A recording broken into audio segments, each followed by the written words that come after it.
Bugun sizlar bilan biz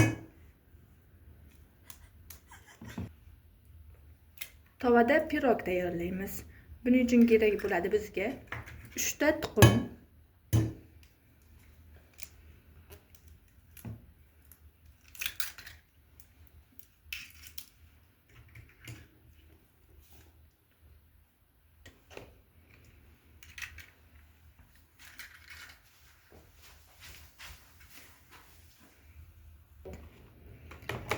tuxumni yaxshilab aralashtirib olib,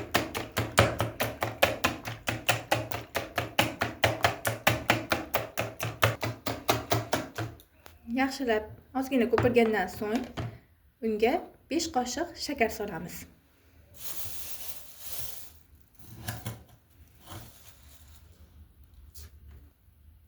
Beshta. Mana endi shakarni ham oz miqdorda eriguncha tuxumning massamiz bilan yaxshilab aralashtirib olamiz.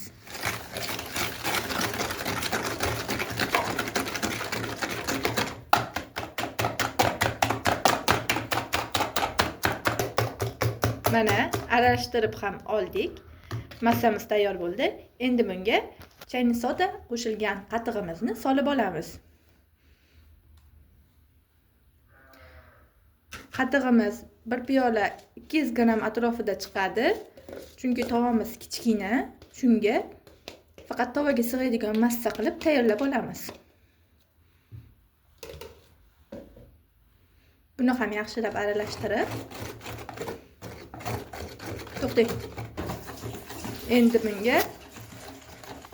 Endi bunga oz miqdorda yog' quyib olamiz.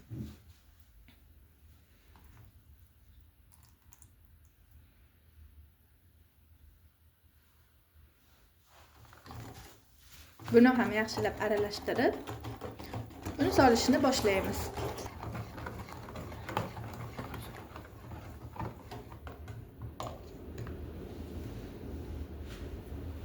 Shakarni 5 qoshiq solganimiz uchun quyuq suyuqligiga qarab turib 12 qoshiq un solamiz.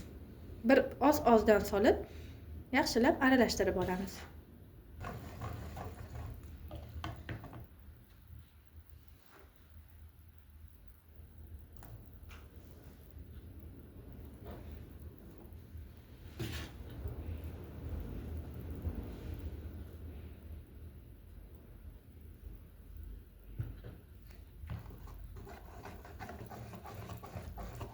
Ana 8 qoshiq soldik.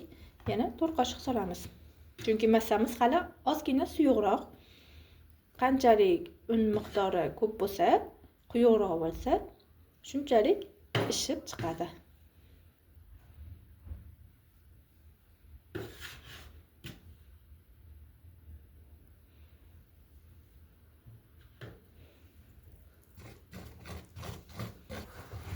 Mana quyuq massamiz tayyor bo'ldi.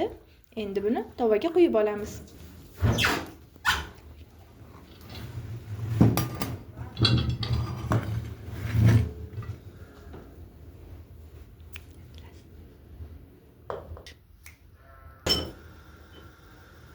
Mana endi buni past olovda pishirib olamiz.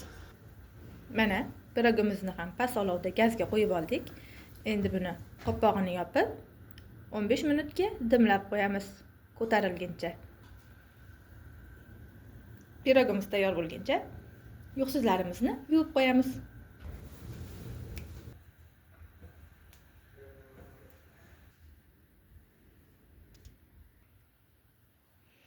Mana pirogimizni tovada pishgani uchun u tomoni bilan bu tomonini ag'darib pishirib oldik. Endi buni tovaga solib, kesib sizlarga ko'rsatamiz.